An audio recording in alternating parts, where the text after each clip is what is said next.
Muy bien, saludos cordiales a todos entonces y bienvenidos a nuestra clase número 4.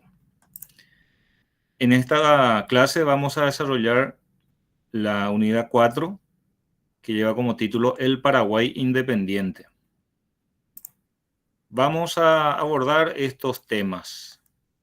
Vamos a abordar proceso de independencia nacional, primeros gobiernos nacionales, Paraguay bajo el régimen del doctor Francia, la época de los López, brevemente la guerra contra la Triple Alianza, el periodo liberal de nuestro país, el Estado liberal, y el Paraguay contemporáneo. Como se puede inferir fácilmente, estamos hablando de más de 200 años de historia y por sobre todas las cosas la etapa de la historia más rica en términos de acontecimientos y también en términos de documentos existentes sobre la época, ¿no? Por lo tanto, hay mucho que decir sobre cada uno de estos puntos. Algunos de estos puntos vamos a abordar con un poquito más de complejidad, otros vamos a presentar de un modo más resumido, pero vamos a procurar abordar cada uno de estos puntos, al menos en una partecita. Evidentemente no queremos agotar las explicaciones en torno a estos temas. El trabajo número 4 de esta asignatura va a abordar hasta el Estado liberal. La parte del Paraguay contemporáneo ya no se abordará. Y ya en plataforma tenemos también los archivos y la guía de actividades del trabajo que se va a abrir el miércoles y va a fenecer entonces de este miércoles 24 en 8. Nuestro primer punto hace referencia entonces al surgimiento del Estado paraguayo. Nosotros en historia decimos que el periodo independiente de nuestro país se inicia a partir del 15 de mayo de 1811, cuando se produce este hecho conocido como la independencia nacional. Allí nace el Estado paraguayo, pero es fácil entender que un Estado, para alcanzar una cierta madurez, necesita pasar por una serie de procesos. Y ese proceso en historia y bueno, también en ciencias políticas, le llamamos proceso de configuración del Estado paraguayo. Sin dudas, el Estado nace el 15 de mayo de 1811 debido a que desde ahí los paraguayos tuvieron un rol protagónico y decisivo en la política, pero ese proceso de configuración llevó más tiempo. Entonces vamos a ver un poquito cómo se fueron dando los acontecimientos. Entonces, 15 de mayo de 1811 nace el Estado paraguayo, el Estado entendido entonces como una forma de organización política. Esta forma de organización política posee tres elementos fundamentales. Es decir, para hablar de un Estado necesitamos que se tenga un territorio claramente delimitado y ahí ya es importante captar, por ejemplo, que en el caso paraguayo, cuando se produce su independencia, los límites no estaban bien definidos. Estos límites incluso recién fueron definidos en el año 1938, cuando firmamos, dicho sea de paso, un día como ayer, 21 de julio de 1938, se produjo la firma del Tratado de Paz del Chaco con Bolivia. El protocolo se había firmado el 12 de junio de 1935, pero el tratado de paz que determinó, por ejemplo, el restablecimiento de la paz, amistad y también la cuestión de límites entre Paraguay y Bolivia, fue recién del año 1938. E incluso hubo algunos detalles que tuvieron que pulirse posteriormente. Hasta en la época de Lugo y Evo Morales estuvieron aún definiendo algunas cuestiones en el Chaco con relación al tema de límites, ¿verdad? En cumplimiento a lo establecido en 1938. Entonces, un Estado debe tener un territorio y cuando alcanza una plena madurez, se espera evidentemente que ese territorio ya esté bien delimitado, o viceversa. Cuando se obtiene un territorio claramente delimitado, estamos hablando de una madurez del Estado. Ahora, también debe poseer una población relativamente constante, aunque eso no imposibilita, por ejemplo, que una población salga del país o que nueva población vaya entrando al país. Y también un gobierno propio, un gobierno propio. Entonces, esos son los tres elementos que por lo general en ciencias políticas hablamos de los elementos imprescindibles para la conformación de un Estado. En ese sentido, entonces, la independencia del Paraguay eh, da inicio al Estado paraguayo, ¿no? Aquel 15 de mayo de 1811. Yo suelo poner como fecha ya directamente el 15 de mayo de 1811, puesto que el 14 se inició el movimiento revolucionario. Y si bien es cierto, nos resulta un poco cómodo decir 14, 15 de mayo, yo siempre hago este jueguito. Y si se hubiera iniciado el proceso revolucionario ya por el 10, por ahí, y culminado el 15, nosotros diríamos que nuestra independencia se produjo el 10, el 11, el 12, el 13, el 14 y el 15 de mayo. No, diríamos sinceramente ya, sencillamente digo, en el día en que Velasco, en este caso, acepta las imposiciones de los patriotas. Y esa aceptación de las imposiciones se produjo en la madrugada del 15 de mayo de 1811. Y fíjense que Velasco continuó en el poder, no es que fue apartado de forma inmediata, pero ya recibía las órdenes de los patriotas. Por lo tanto, ya se puede decir que si bien es cierto, Velasco continúa en el poder en ese mismo día 15 de mayo, al menos de forma simbólica, los que realmente ya tomaron las riendas del país, ya digamos, fueron los patriotas. Entonces, vamos a ver un poquito la independencia de nuestro país que obedeció a múltiples factores o causas.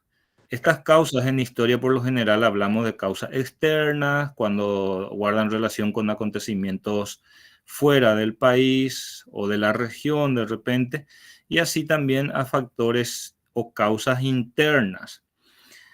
Ahora, estas causas pueden ser también ideológicas, políticas, sociales y económicas. En otras palabras, estas causas fueron los condimentos necesarios para que se produjera la independencia nacional aquella mañana del 15 de mayo de 1811. Y aquí puede haber varias lecturas, algunos historiadores pueden tomar algunos como causa, otros no toman como causa, sino como un antecedente. En fin, eso va a depender muchísimo de la lectura que haga la persona que hace la historia, en este caso que escribe la historia, pero aquí les voy a presentar una serie de causas conforme encontramos en el libro Historia del Paraguay de la historiadora de renombre, ciertamente, Mari Monte de López Moreira. En primer lugar, hablamos de las causas ideológicas. Aún queda por verse hasta qué punto influyeron las ideas de la Ilustración, por ejemplo, en los patriotas, pero de que sí hubo influencia, se puede decir que sí hubo. En ese sentido, cuando hablamos de las causas ideológicas, hacemos referencia entonces a la difusión de nuevas, digamos, doctrinas, tanto políticas como económicas, sociales, ya basadas en los principios del liberalismo que estuvieron en auge en Europa a lo largo del siglo XVIII. Y ya para principios del siglo XIX, entonces llegan también esas ideas por diversas vías hasta el continente eh, americano. De hecho, ya a finales del siglo XVIII se observa esa influencia de las ideas de la Ilustración en otras latitudes. Pero en el caso paraguayo, quizás sea de repente menos visible, pero sí hubo influencia. Podemos ver, por ejemplo, que el doctor Francia era un lector asiduo de las obras del francés Rousseau, por ejemplo. Si bien es cierto, después terminó implementando un gobierno diametralmente opuesto a los principios, digamos, del liberalismo, que fue la dictadura, en este caso el doctor Francia. Entonces, la difusión de estas nuevas doctrinas políticas, económicas y sociales promovidas, difundidas por los enciclopedistas y también por los ilustrados, digamos que quebraron las bases que legitimaban a ese antiguo sistema absolutista español. O sea que se puso en discusión la legitimidad de ese sistema político basado en el poder absoluto del rey. Estas ideas de la Ilustración tuvieron impactos importantes, por ejemplo, en acontecimientos políticos como la independencia de los Estados Unidos en el año 1776 y también la Revolución Francesa en el año 1789. El inicio de la Revolución Francesa fue un proceso que dura al menos 10 años. Entonces, ciertamente está por verse hasta qué punto estas ideas fueron cruciales, fueron determinantes para el proceso revolucionario, pero de que los patriotas ciertamente conocían las nuevas ideas liberales, sí conocían las nuevas ideas liberales. Y vamos a ver en qué otras circunstancias.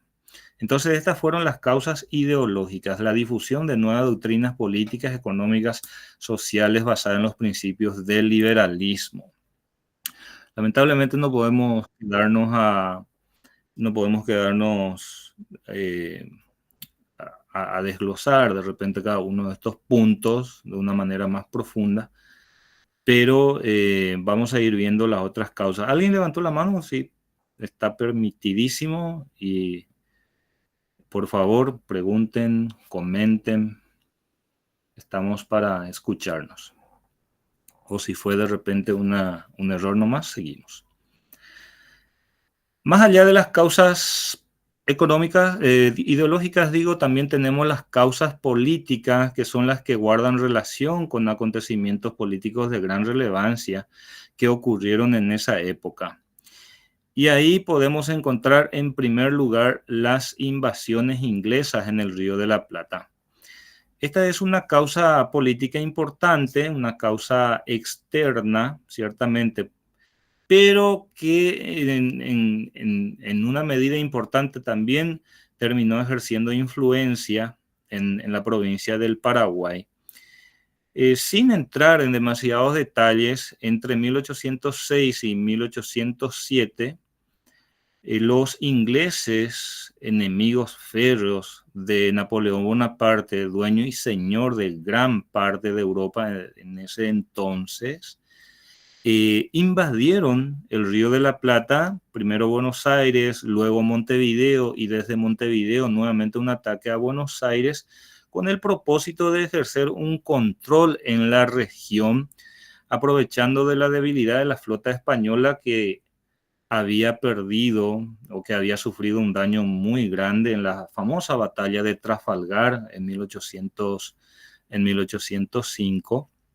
Entonces, aprovechando esa debilidad, los ingleses planearon ocupar la región e intentaron en dos ocasiones, en 1806 y 1807, como les voy diciendo. Y en la defensa de la región del Río de la Plata, entiéndase principalmente Buenos Aires y Montevideo. Buenos Aires en ese momento era la capital del Virreinato del Río de la Plata. Participaron por sobre todas las cosas los criollos, es decir, los hombres de la región, ciertamente descendientes de españoles, pero nacidos ya ellos en América.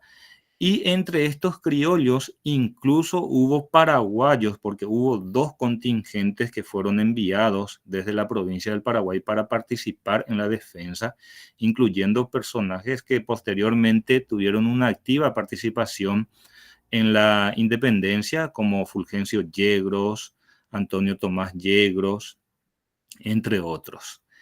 Nos dice López Moreira en cuanto al impacto que tuvo la participación de los criollos paraguayos en la defensa del Río de la Plata, que muchos paraguayos que participaron allí tomaron conciencia de su capacidad de lucha.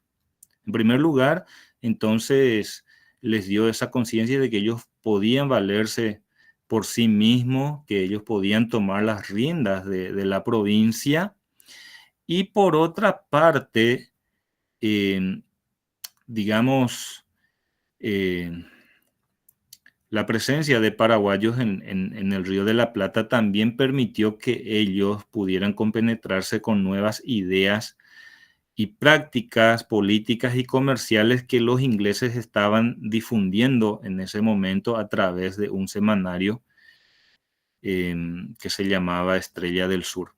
Entonces, básicamente, por un lado, entienden su plena conciencia de su capacidad de lucha y por otra parte, llegan a conocer más de cerca aún ciertas nuevas ideas políticas y comerciales que terminaron justamente siendo de su agrado. Otra causa política importante es la llamada invasión napoleónica a la península ibérica. Como les venía diciendo, Napoleón Bonaparte había impuesto su dominio desde que se había convertido en emperador de Francia. En 1804 había impuesto su dominio sobre gran parte de Europa, por sobre todas las cosas en la Europa continental. Esto lo había logrado a través de conquistas militares o a través de ciertas alianzas que Napoleón había obligado a establecer o que otros países se habían visto obligados a establecer con Napoleón. Entonces, en 1808, con el pretexto de realizar la ocupación de Portugal, que seguía comercializando con Inglaterra a pesar de una prohibición existente en ese momento que se llamaba bloqueo continental y que básicamente consistía en la prohibición de la importación de productos de origen inglés. Los portugueses seguían haciendo ese comercio con los ingleses. Por eso Napoleón planea la ocupación de Portugal. Ahora, para ocupar el Portugal debía pasar por España y con el representante del rey de España, Manuel Godoy, se llamaba el representante, entonces firman un tratado conocido como Tratado de Fontainebleau, y en este tratado, entonces ellos se dividían el territorio portugués, pero que los españoles no captaron en ese momento era que Napoleón iba a utilizar eso como un pretexto, digamos, para ocupar España. O sea que inicia la incursión de sus tropas en territorio español con destino a Portugal, llegan evidentemente a Portugal, pero España termina siendo también ocupada por las tropas napoleónicas. ¿Y qué hace Napoleón estando allí?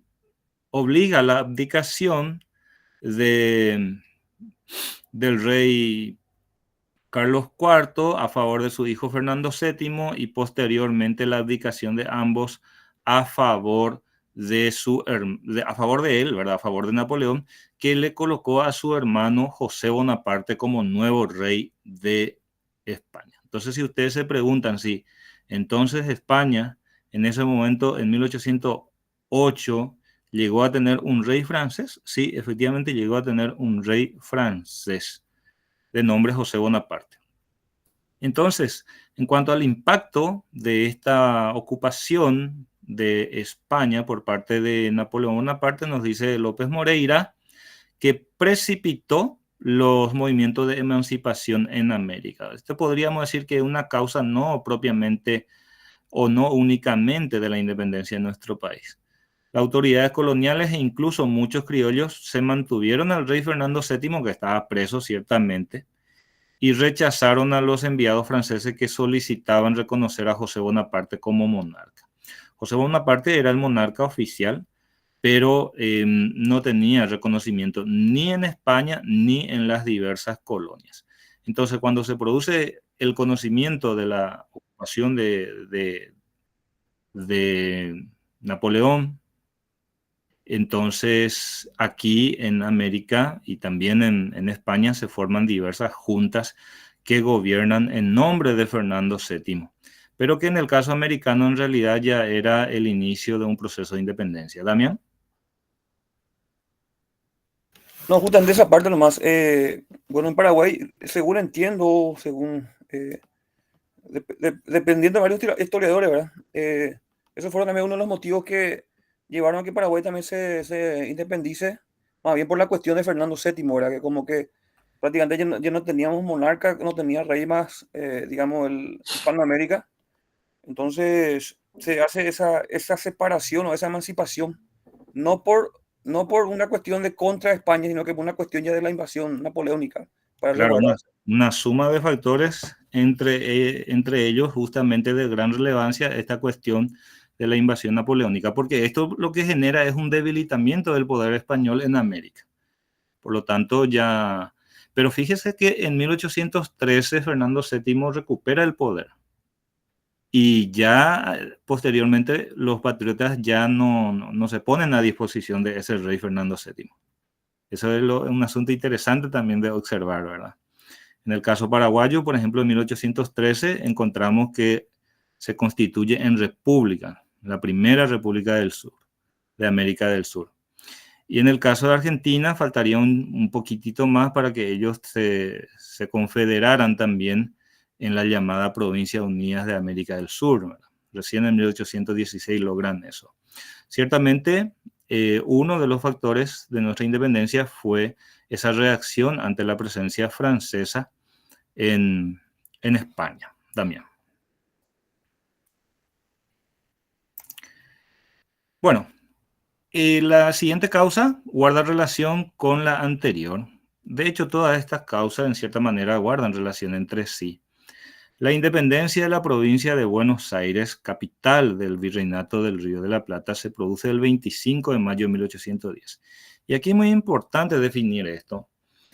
Lo que nosotros podríamos llamar de Argentina, en realidad comienza a formarse el 9 de julio de 1816 a través del llamado Congreso de Tucumán, en donde Buenos Aires y otras varias provincias deciden unirse y conformar una nueva entidad eh, política unificada.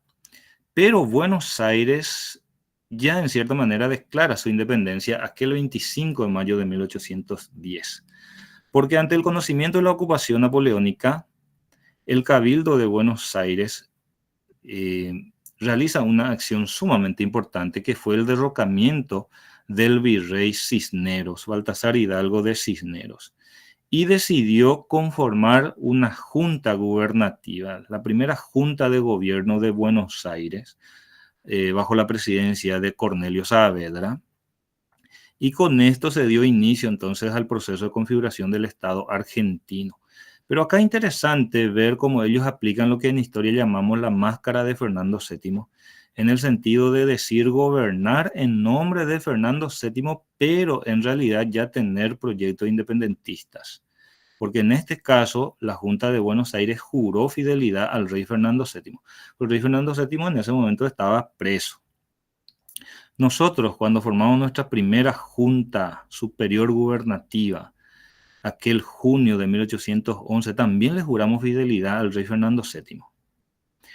Pero esta era una fidelidad nada más de fachada, porque en realidad había ya claros proyectos independentistas y acciones independentistas, como vamos a ver más adelante. Entonces, la independencia de la provincia de Buenos Aires también se considera una causa de nuestra independencia, no por el hecho de, no solo, bueno, podemos tomar por un lado por la cuestión del ejemplo, ¿verdad? La cuestión del ejemplo, pero no solamente la cuestión del ejemplo a seguir, sino también debido a las pretensiones de la Junta de Buenos Aires sobre las demás provincias. Y por sobre todas las cosas, por esta razón, de hecho, es la siguiente causa, puesto que Buenos Aires buscó obtener el reconocimiento de la autoridad de su junta, de su gobierno, por parte de las demás provincias, porque se consideraba como heredera del extinto, ya en ese momento, extinto virreinato del Río de la Plata.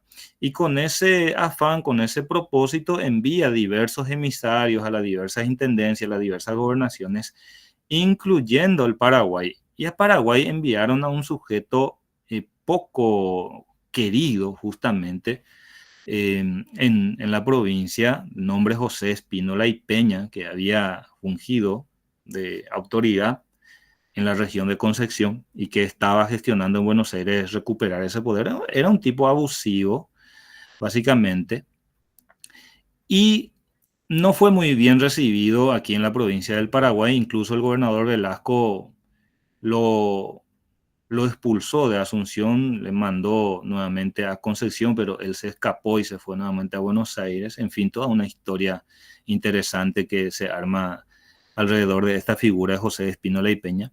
Pero lo cierto y lo concreto es que en Asunción, el 24 de julio de 1810, se reunió un cabildo abierto. Si es que de repente no estamos captando la idea, un cabildo abierto es una especie de reunión de vecinos importantes, incluyendo a las autoridades del cabildo, que es una institución municipal, en donde se toman decisiones de gran relevancia. En este caso, el 24 de julio de 1810, el cabildo abierto de Asunción decidió no reconocer la autoridad de Buenos Aires, sino más bien mantener una correspondencia armoniosa. Pero por sobre todas las cosas aquí se destaca que no se reconoce su autoridad, sino que se jura una fidelidad a un gobierno que se había establecido en ese momento en España, que se llamaba Consejo de Regencia, que era básicamente la reunión de diversas juntas de diversas ciudades en España. Pero básicamente era el gobierno que decía gobernar en nombre de Fernando VII. Bueno, lo cierto y lo concreto es que el Cabildo de Asunción decide jurar fidelidad a España y no reconocer la autoridad de Buenos Aires. Entonces, esto no se queda así. Y justamente tiene que ver con la siguiente causa: la misión militar o invasión de Manuel Belgrano. Manuel Belgrano, uno de los miembros del Cabildo, fue enviado uno de los miembros de la Junta de Buenos Aires, fue enviado por la misma en una expedición militar para someter al Paraguay. Entiéndase, por sobre todas las cosas, para someter a Velasco, porque ellos partían de la premisa de que solamente Velasco y su séquito no querían reconocer la autoridad de Buenos Aires y por lo tanto estaban viniendo en una misión de sometimiento de la autoridad de la provincia del Paraguay a Buenos Aires. Esta misión militar terminó en un fracaso luego de dos batallas importantes que se suelen mencionar como causas también, o como hechos relevantes ante nuestra independencia: la llamada batalla de Paraguarí, conocida también como batalla Cerro Porteño, debido a que esta batalla se desarrolló al pie de uno de los cerros de Paraguarí. Entonces, esto ocurrió en enero de 1811. Fíjense que nosotros nos independizamos en mayo de 1811 y en enero de 1811 se desarrolla la batalla de Paraguarí, que, si bien es cierto, comienza con una victoria inicial de las tropas de Belgrano, luego culmina con la victoria de las tropas realistas, en donde participaban, claro está, criollos paraguayos. Y en marzo, ya al sur de nuestro país, se desarrolla la llamada batalla de Tacuarí, que termina con la derrota de Belgrano. Pero Belgrano y sus tropas, luego de estas dos batallas, se terminan en son de paz. De hecho, aquí tenemos una imagen alusiva al evento. Hay un abrazo entre Belgrano y Cabañas, uno de los comandantes de las tropas paraguayas, en marzo de 1811. En cuanto al impacto de este hecho, nos dice Monte de López Moreira que las victorias sobre Belgrano tuvieron inmensas repercusiones, ¿Por qué razón? Porque se demostró el valor y la capacidad de las clases criollas y mestizas para defenderse por sí mismas. Ahí también participaron muchos futuros próceres de Mayo, incluyendo, por ejemplo, Cabañas. Ciertamente Juan Manuel Gamarra, también uno de los partícipes de la victoria paraguaya, después terminó guardando fidelidad a Velasco. También tenemos el caso de Yegros, entre otros. También tenemos como causa de la independencia de nuestro país las llamadas pretensiones de Carlota Joaquina. ¿Quién era Carlota Joaquina? Bueno, podemos presentarla a ella, digo en este caso, en primer lugar, como la hija del rey Carlos IV. Entiéndase, el rey que había abdicado a favor de su hijo, Fernando VII. También podemos presentarla como la hermana de Fernando VII, el rey preso por Napoleón Bonaparte. Y podemos presentarla como la reina consorte de Portugal, puesto que estaba casada con el rey de Portugal, Juan VI. Entonces, todo esto hacía que ella se considerase sucesora de su hermano y por lo tanto con el derecho de gobernar las colonias americanas. Y recordemos también que en ese entonces la corte portuguesa se encontraba en Brasil, puesto que se había escapado de la ocupación de Portugal por parte de las tropas de Napoleón. Recién iban a volver muchos años más tarde. Estas fueron entonces las causas políticas. Podemos resumir diciendo que las causas políticas fueron las invasiones inglesas en el Río de la Plata, la invasión napoleónica a la península ibérica, la independencia de la provincia de Buenos Aires, pretensiones de la Junta de Buenos Aires sobre las demás provincias, la misión militar o invasión de Manuel Belgrano, las pretensiones de Carlota Joaquina. A esto habría que sumarle otras causas de repente más internas, que vendrían a ser ciertas causas sociales, como esa discriminación existente hacia la clase criolla, debido a que a pesar de constituir una mayoría, estos criollos y mestizos, en cuanto a las funciones políticas importantes, estaban relegados. Estas funciones estaban monopolizadas por los españoles peninsulares. Y podríamos sumarles también algunas causas económicas, como por ejemplo la situación de mediterraneidad de la provincia del Paraguay, que lo obligaba al pago de impuestos a Buenos Aires, también a España, y esto se constituyó siempre en un problema de difícil resolución. Y estos fueron entonces los factores que en su conjunto, podemos decir, determinaron la independencia de nuestro país.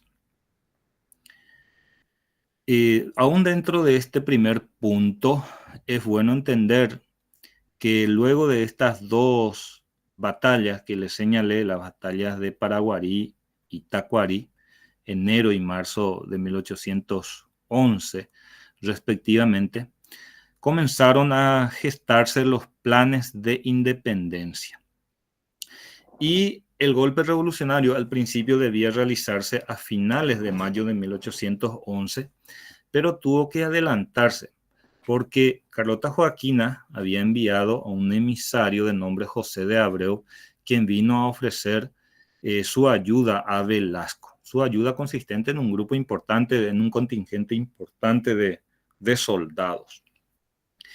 Y debido a esa situación, y debido a que Abreu estaba ya prestos para salir nuevamente de la provincia, llevando la respuesta afirmativa de Velasco, el plan tuvo que adelantarse para ese día, para esa misma noche del 14 de mayo. Y como Fulgencio Yegros no estaba en ese momento en Asunción, fue reconocido como jefe del golpe revolucionario a Pedro Juan Caballero. Entonces se inicia alrededor de las 10 de la noche, vamos a decir esto de un modo resumido, evidentemente. Enterado de la sublevación, podemos encontrar que Velasco trató de ganar tiempo, de persuadir a los revolucionarios de sus intenciones. Hay un intenso carteo, por llamarlo así, entre Velasco y los revolucionarios en esa noche, pero al final de cuentas, ya en la mañana del 15 de mayo, se produce la famosa intimación a Velasco frente a la casa de los gobernadores bajo la amenaza de bombardear su residencia. Y es allí donde Velasco acepta las condiciones y se produce lo que se llama la independencia nacional. Pero Velasco no fue apartado de forma inmediata del poder, sino que al día siguiente, el 16 de mayo de 1811, se le sumaron 2 diputados o 2 representantes de los patriotas, Doctor Francia y Juan Valeriano de Ceballos, respectivamente. Este gobierno provisorio, llamado también en la historia, o que quedó en la historia con el nombre de Triunvirato, gobernó desde el 16 de mayo de 1811 hasta el 17 de junio de ese mismo año, día en que abrieron las sesiones de un primer Congreso Nacional que se iba a encargar de establecer un nuevo gobierno. Entonces este fue el primer gobierno, pero un gobierno provisorio, no fue un gobierno electo por ninguna asamblea en este caso. ¿Algún comentario, alguna pregunta, estimado estudiante, hasta este momento? Aquí estamos terminando el primer punto de nuestra clase. Todo bien, profe, todo muy claro.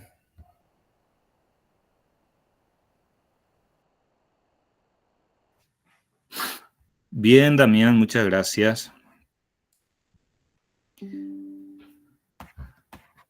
Cuando estuve preparando esta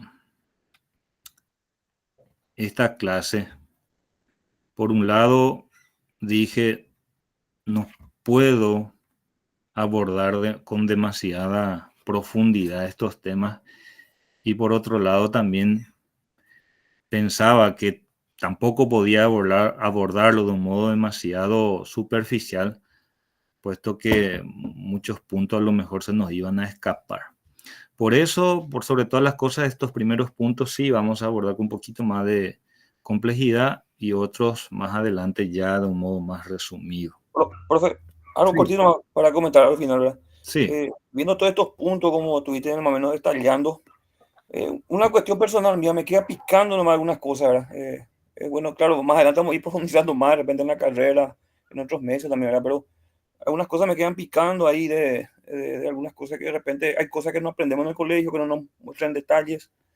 Y queremos echar toda la culpa a la España, Tres Centurias, un cetro oprimió, ¿verdad? Hay cosas que a mí me quedan picando, viendo estos detalles, ¿verdad? Entonces, yo mismo me comprometo a seguir investigando más, a seguir profundizando más este tema. Sí, sí, sí. Sí, así es, Damián.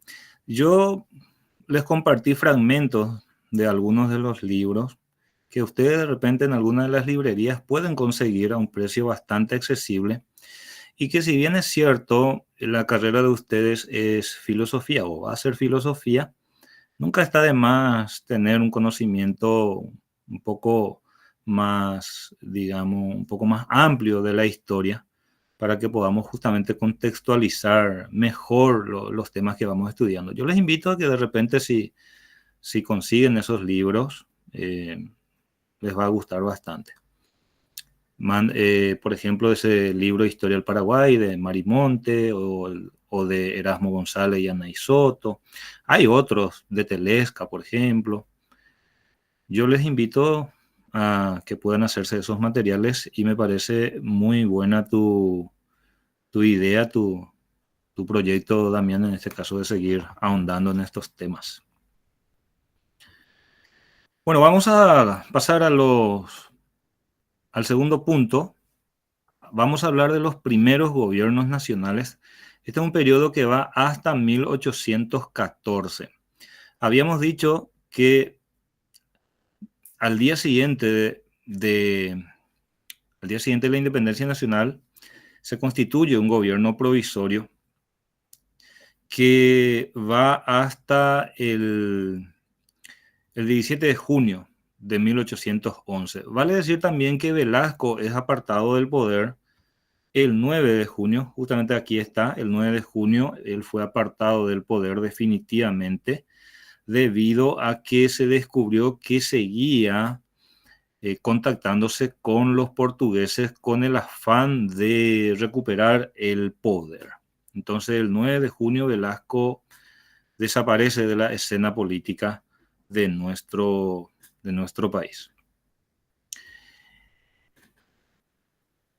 Cuando hablamos de primer Congreso Nacional, acá de repente puede haber una confusión en cuanto a la utilización de esta palabra Congreso, porque hoy en día nosotros relacionamos con el poder legislativo.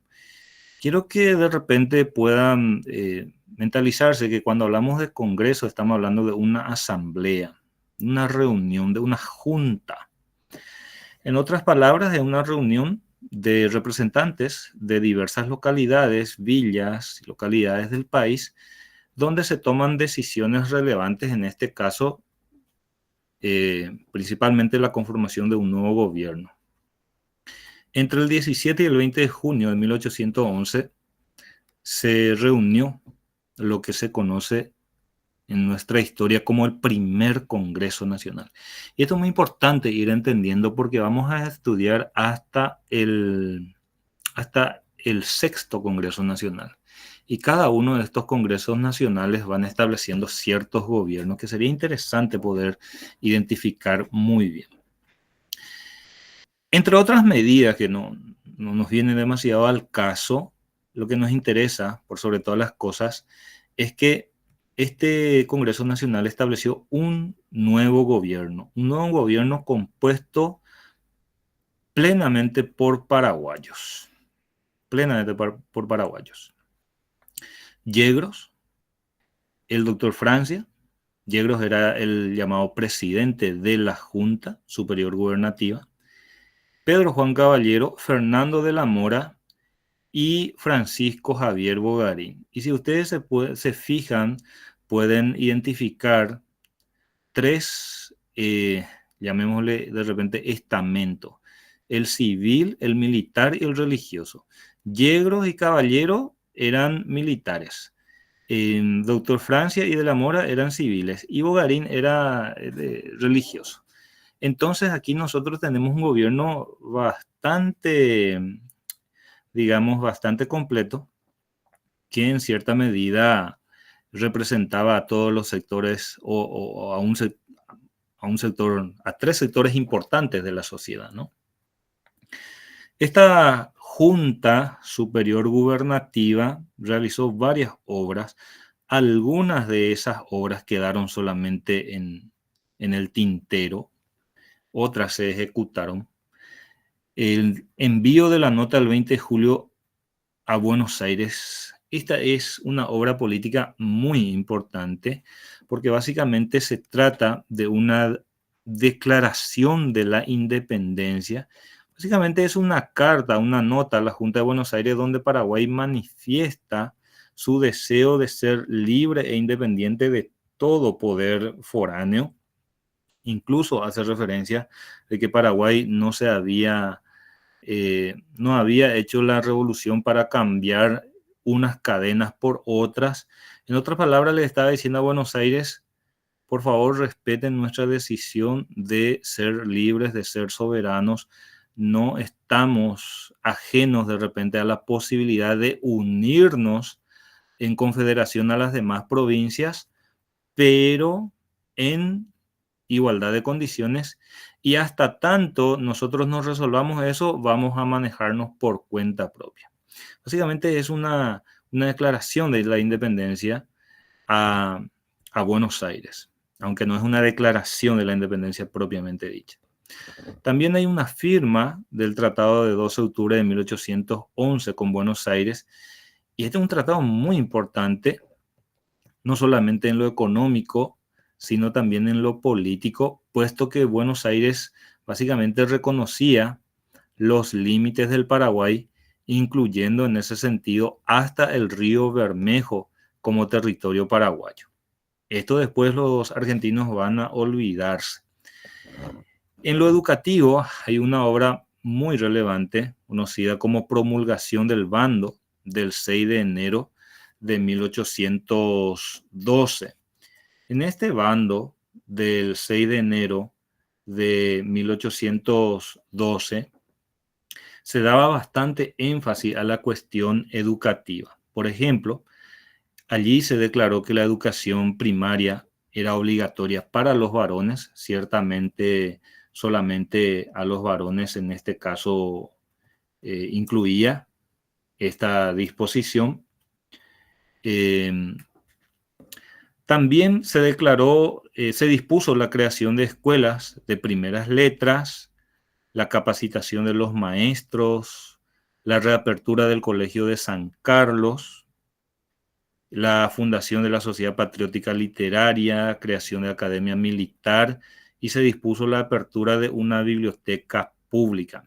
Cuando hablamos de bando, estamos hablando de un proclama, de un edicto que sale de un gobierno, en este caso de la Junta Superior Gubernativa. Esta Junta Superior Gubernativa también dispuso la libre navegación de los ríos Paraguay y Paraná para el efecto a través de un acuerdo con Buenos Aires.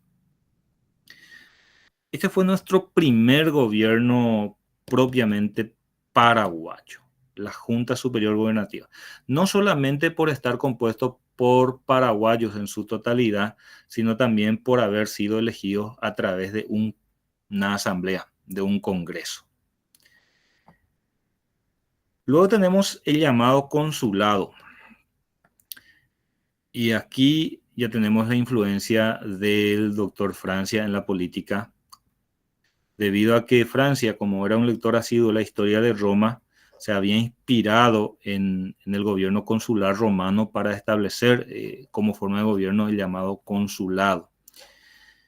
El 30 de septiembre se inician las sesiones del segundo Congreso Nacional y se extendieron hasta el 12 de octubre de 1813. Además de otras medidas, estableció un nuevo gobierno, puesto que la Junta Superior Gubernativa había entrado en decadencia y al final de cuentas hubo momentos en que solamente había tres miembros. El mismo doctor Francia se retiró 2 veces de la Junta por desacuerdo con otros miembros. Lo cierto y lo concreto es que había entrado en decadencia y por lo tanto se tenía que elegir un nuevo gobierno. Y se estableció el consulado, compuesto por Fulgencio Yegros y el doctor Francia. Y como pueden ver, hay 2 estamentos aquí, el militar y el civil. Este congreso de 1813 también adoptó la república como forma de gobierno. Oficialmente Paraguay dejó de ser una provincia del Paraguay en 1813 para constituirse en República del Paraguay. Por eso yo soy partidario de que el 12 de octubre sea una fecha importante para nuestro país, una fecha que debemos recordar. Y claro, ¿por qué no un día feriado? Primero porque no tenemos en octubre ningún feriado y por otra parte porque es una fecha importante, porque hay una fecha en la que Paraguay se constituye en república. Evidentemente no por el descubrimiento de América del 12 de octubre, sino por sobre todas las cosas por el hecho que mencioné recién, ¿no? La primera república de América del Sur, dicho sea de paso. Este congreso, a diferencia del primer Congreso Nacional, ya no juró fidelidad al rey Fernando VII. Segundo punto a favor de este congreso, ¿no? Primero, el establecimiento de la república. Segundo, no jurar fidelidad al rey, a ningún otro soberano de otro país. Y tampoco se dejó la posibilidad de unirse a las otras provincias del Río de la Plata. O sea, que básicamente aquí Paraguay se cierra y dice, ya ya no existe ninguna posibilidad de que nosotros nos unamos a otras provincias en confederación. Por lo tanto, ya no vamos a enviar ningún representante a ningún congreso, a ninguna reunión que se llegue a realizar para la conformación de esta confederación. Esta confederación al final se formó en 1816, como les dije, a través del Congreso de Tucumán, pero allí ya no hubo participación paraguaya. Los libros de historia encontramos siempre estas obras así en una forma resumida en general. No gobernó mucho tiempo, estamos hablando de menos de un año. Si queremos forzar, podemos decir un año, faltó días para que alcanzara eso. Se habla de una reorganización de la administración pública, de la reorganización de la justicia, la percepción de impuestos y algo muy importante. Durante el gobierno consular, para debilitar el poder realista que aún se constituía en una cierta amenaza para los patriotas, se declaró la llamada muerte civil de los españoles. O sea, los españoles quedaron sin derechos. Y también se prohibió el matrimonio de españoles con mujeres blancas, entiéndase con mujeres europeas. Podían hacerlo con mestizas o con mulatas. Esto fue durante el gobierno consular, que gobernó hasta el 3 de octubre de 1814. Aquí llegamos a la parte final de nuestro segundo punto. Nuevamente abro un periodo de comentario, de preguntas. Siéntanse libres, por favor, de comentar.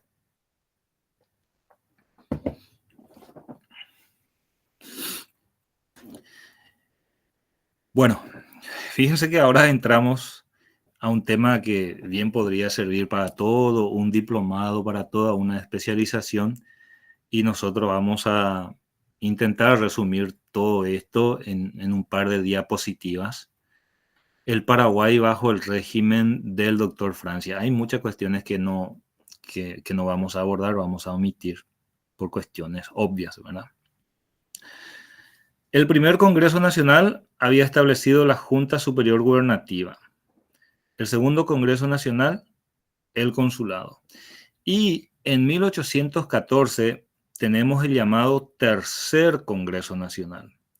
Específicamente el 3 de octubre de 1814 se reúne este Tercer Congreso Nacional para decidir entonces la forma de gobierno que se debía adoptar para regir los destinos del país en los próximos años.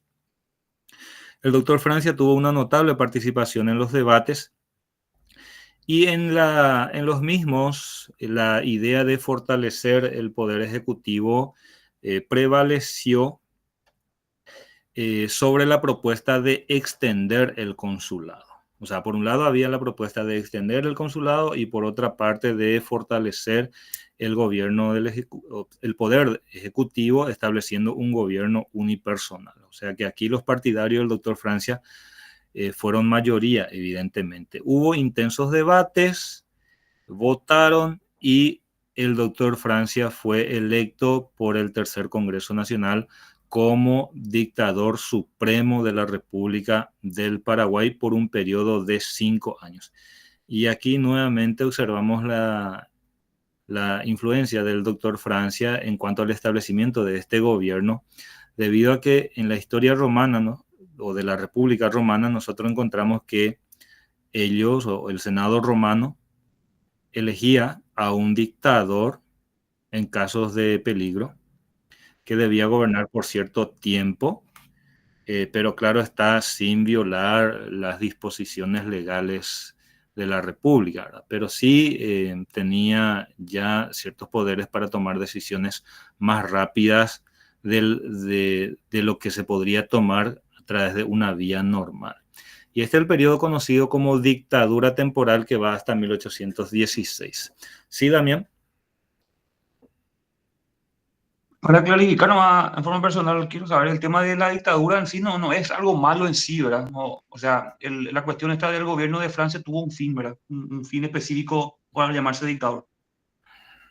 Sí, fíjense que nosotros, por ejemplo, a ver, cuando hablamos de dictador, evidentemente relacionamos con la dictadura estronista y de forma directa, a lo mejor ya hablamos del doctor Francia, ¿verdad?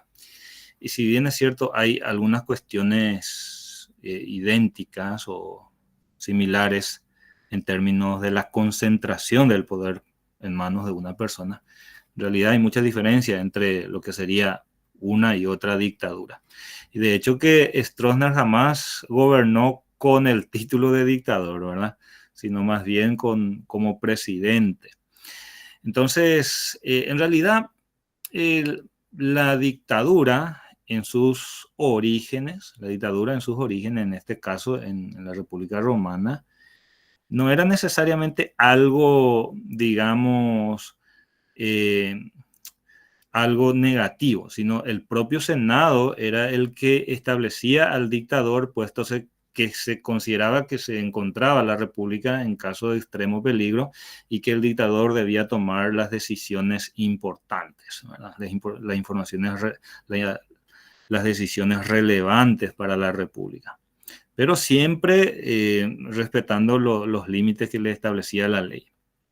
Ahora, el doctor Francia inicia de repente con ese propósito, con ese ideal, pero claro, posteriormente vamos a ver también que esa concentración del poder en manos de él en ciertos momentos, provoca, por ejemplo, la persecución atroz a sus opositores, ¿verdad? Entonces la cuestión de que sea buena o mala, evidentemente va a depender de quién es el dictador y qué política aplica, ¿verdad? Pero solamente recurro a que en sus inicios la dictadura hace referencia a un gobierno unipersonal, sencillamente un gobierno unipersonal. Entonces, en esta dictadura temporal que se extiende hasta 1816, los esfuerzos del doctor Francia se dirigieron hacia los siguientes puntos. Primero, mantener la independencia nacional. Ningún país, bueno, de hecho, Buenos Aires, después Estados Unidos, Haití y después ya nada. O sea que no podemos decir que la cosa estaba fácil, puesto que en la mayor parte de América hispana, la corona española, o al menos los realistas, seguían teniendo un poder importante. Por lo tanto, había que mantener la independencia nacional. Para el efecto creó un batallón de granaderos. Buscó ciertamente buenas relaciones con los países vecinos, por sobre todas las cosas con, con Argentina, que se estaba formando en ese momento. Declaró una política de neutralidad hacia sus conflictos internos de otros países y monopolizó entonces los principales productos del Estado.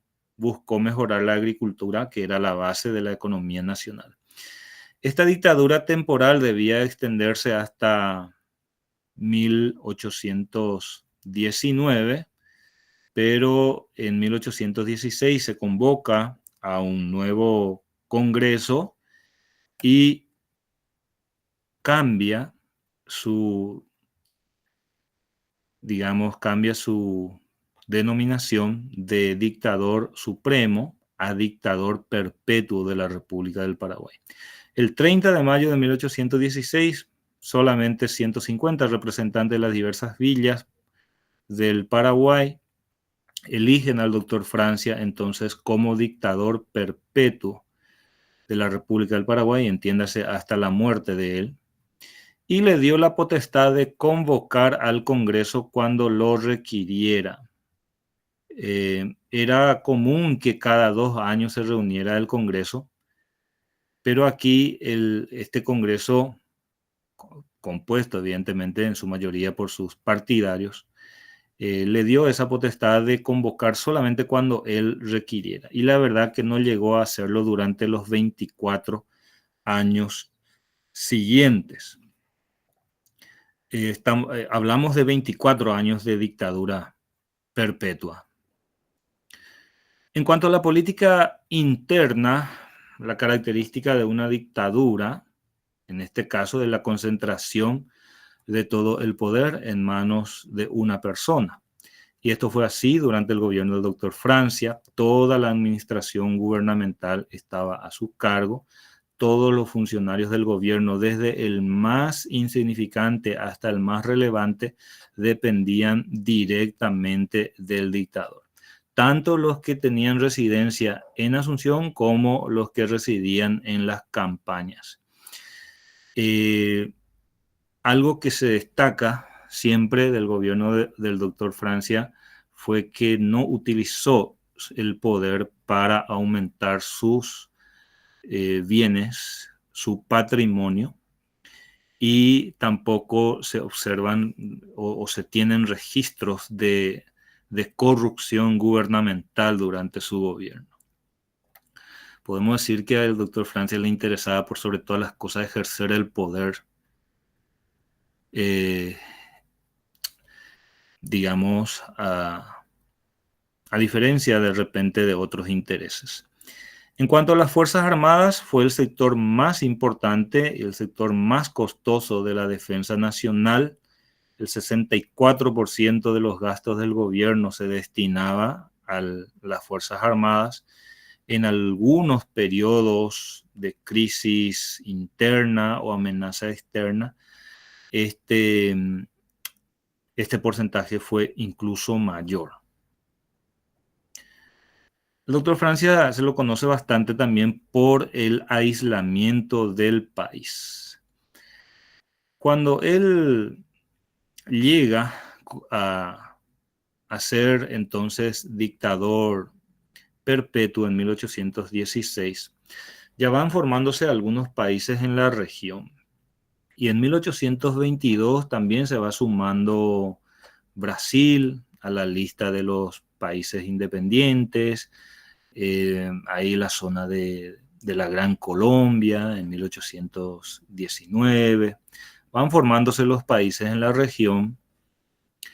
Ahora, con ese objetivo de preservar esa independencia que no estaba reconocida aún por ningún país de la región y la soberanía nacional, en 1822 él ordena la clausura de todos los puertos del país, a través de los cuales se comercializaban con los países vecinos. Y acá uno se pregunta muchas veces cuál fue o cuáles fueron las razones que lo motivaron a él a tomar esta decisión. Por un lado está el no reconocimiento de la independencia nacional, evidentemente, pero por otra parte también se tienen registros de diversos saqueos, de diversos robos que las embarcaciones paraguayas sufrían en varios puntos de salida marítima en el río.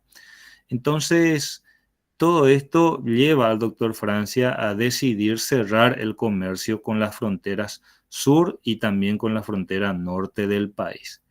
Pero claro, ese aislamiento te obliga a un autoabastecimiento. Guarda relación. Este aislamiento entonces lo obliga a él a autoabastecerse. El Paraguay debía producir lo que necesitaba, aunque claro, lógicamente, muchos productos siguieron importándose como armas, municiones, herramientas, principalmente con el comercio con los portugueses del Brasil. En cuanto a su política económica, nosotros encontramos que durante la larga dictadura del doctor Francia, el Estado controló por completo las actividades económicas, reguló por completo todas las actividades económicas. El propio dictador Francia entonces intervenía de forma directa en lo relacionado a la producción y el comercio, es decir, qué se debía producir, cuándo se debía producir, qué se debía vender, qué se debía comprar, etc. En cuanto a la base de la economía paraguaya, era la producción agroganadera casi totalmente de subsistencia y unos pocos productos de exportación. Bien, en cuanto a la política externa, es decir, el manejo de las relaciones exteriores con los países de la región, la política del doctor Francia se puede resumir en estos tres principales puntos. Primero, insistió bastante en el mantenimiento de la independencia nacional.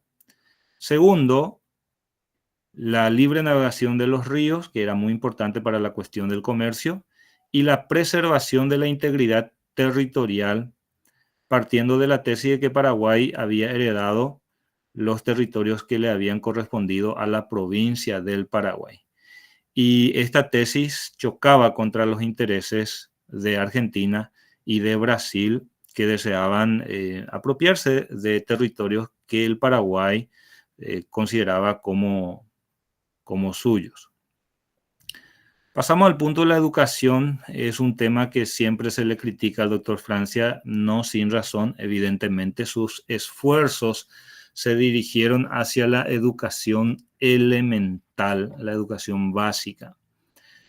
Hubo varias escuelas de primeras letras, escuelas elementales, donde los alumnos aprendían a leer, escribir, sumar, restar, multiplicar, dividir. Aprendían también el catecismo y la gramática.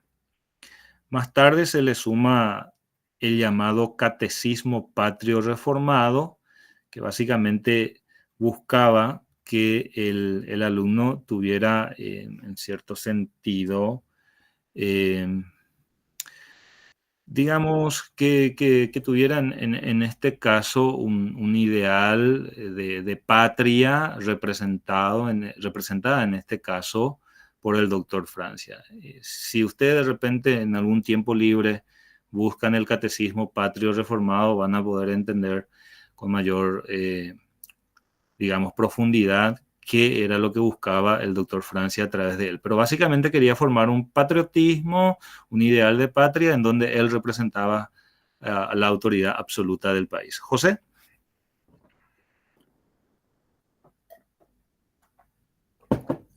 Te escuchamos, José.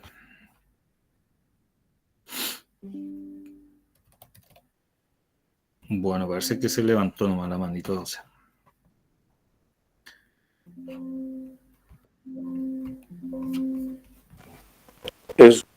Solo levanté involuntariamente la mano, profe. Bueno, sin problemas. Un ratito aquí, por favor.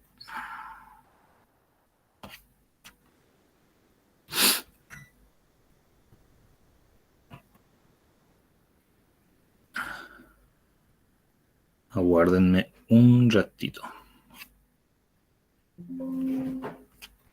Y dejar de compartir un poco.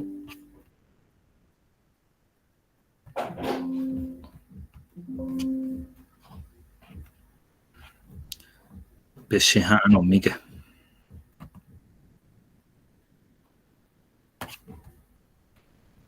Ahí está.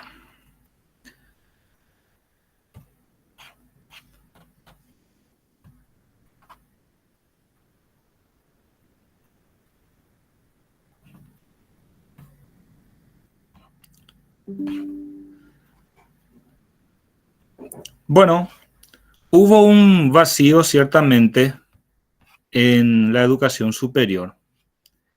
Esta se vio afectada por el cierre del Real Seminario San Carlos, el Colegio San Carlos, que se había reabierto con la Junta Superior Gubernativa.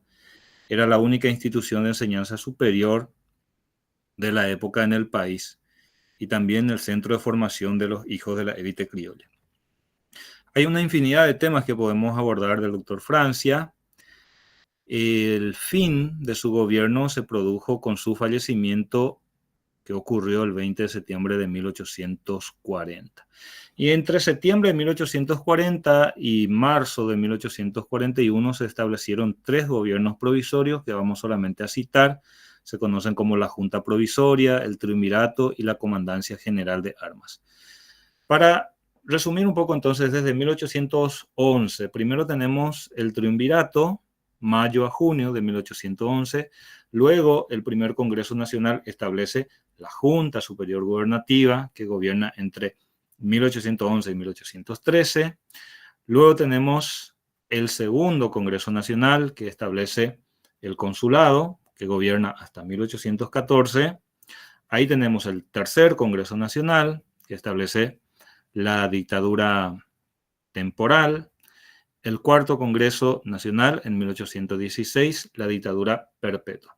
Hasta el cuarto Congreso Nacional llegamos, y luego hay una serie de gobiernos provisorios que no fueron establecidos por ningún congreso, porque justamente su nombre indica gobiernos provisorios.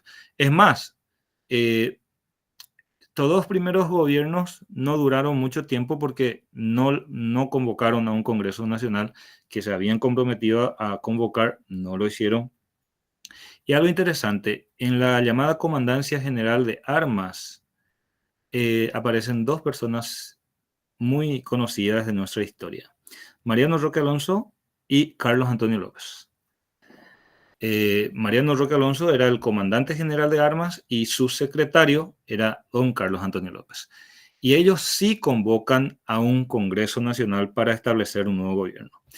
Y este Congreso fue el quinto Congreso Nacional. Y este quinto Congreso Nacional ya se reunió en 1841. 26, en el 16 había sido la última vez, el 16. 16, 26, 30, 36, son 20 años, 37, 38, 39, 40, 41. Bueno, si mi matemática no me falla, estamos hablando de 25 años después del último congreso, de la última asamblea, se vuelve a reunir entonces este congreso que estableció una nueva forma de gobierno conocido como consulado, que para diferenciar de aquel consulado de 1813, en la historia llamamos de segundo consulado. Pero ellos en los documentos no aparecía segundo consulado, sencillamente consulado. ¿Quiénes fueron electos cónsules? Carlos Antonio López y Mariano Roque Alonso. Este segundo consulado gobernó 3 años, 1841 a 1844. Realizó importantes obras políticas, como por ejemplo el inicio de las relaciones con los países vecinos. Aquí ya vamos a comenzar a tener el reconocimiento de la independencia de algunos países, como Bolivia, por ejemplo, en el 43. Poquito más tarde, ya bajo la presidencia de don Carlos, vamos a tener la independencia el reconocimiento de la independencia por parte de Brasil, luego ya más tarde de Argentina, de Gran Bretaña, de Estados Unidos. Pero aquí se inician las relaciones con los países vecinos, incluso se organiza la justicia promulgando un estatuto conocido como Estatuto de Administración de la Justicia, reglamento de policía, reglamento para los jueces de paz, incluso se crea un departamento de policía. Una obra económica de gran importancia y que se puede considerar la más importante en términos económicos fue la creación de la moneda nacional, debido a que hasta ese momento para las transacciones económicas en nuestro país se seguía utilizando el sistema del trueque o algunas que otras monedas de otros países. Pero por sobre todas las cosas la cuestión del trueque. Entonces se crea la moneda nacional y también se reabren los puertos de Itapúa, de Pilar, para los comercios, para la actividad comercial, les digo, con Brasil y Argentina. En cuanto a obras educativas, tenemos la creación de una academia literaria, se buscó mejorar las condiciones de las escuelas rurales, la creación de varias otras, se creó una academia militar y un reglamento también para la administración. Hay obras sociales muy importantes. Dispuso la libertad de la mayoría de los presos que pululaban en las cárceles. Y uno dice, ¿por qué esto, verdad? Y la verdad que para entender esta medida debemos considerar que durante el gobierno del doctor Francia muchas personas, digamos, eran condenadas por delitos demasiado menores. Y por otra parte también por cuestiones, por sobre todas las cosas, por cuestiones políticas. Entonces, eh, este consulado dispuso la libertad de la mayoría de esos presos, puesto que consideraba que no había motivos para tenerlos ahí dentro. Por sobre todas las cosas, presos políticos. También decretó la prohibición del tráfico de esclavos, pero no la abolición de la esclavitud. La esclavitud seguía siendo legal en nuestro país, existían esclavos en nuestro país, pero ya, digamos, con miras a la abolición de esa esclavitud, se decretó la llamada libertad de vientres. ¿Y en qué consistía esta libertad de vientres? Era una disposición entonces a través de la cual los esclavos nacidos a partir del 1 de enero de 1843 ya no iban a ser esclavos cuando alcanzaran la mayoría de edad. Quiero explicarles mejor esto. La esclavitud se transmitía por vía materna, es decir, el hijo o la hija de una esclava también era esclavo. ¿Se entiende? Entonces, si un esclavo nacía a partir del 1 de enero de 1843, quiere decir que si naciste de repente el 31 de diciembre de 1842 no te alcanzaba esto. Ya ibas a ser libre, obtener tu libertad en la mayoría de edad, que era 24 y 25 años para aquel entonces. Y si uno se pregunta por qué no dar de forma inmediata la libertad, bueno, había que analizar un poco los impactos que podría traer la abolición inmediata de la esclavitud en aquel entonces, tanto para los propios esclavos, ¿verdad? Sin propiedad, sin nada, sin trabajo. Hay una serie de circunstancias que habría que analizar, ¿verdad?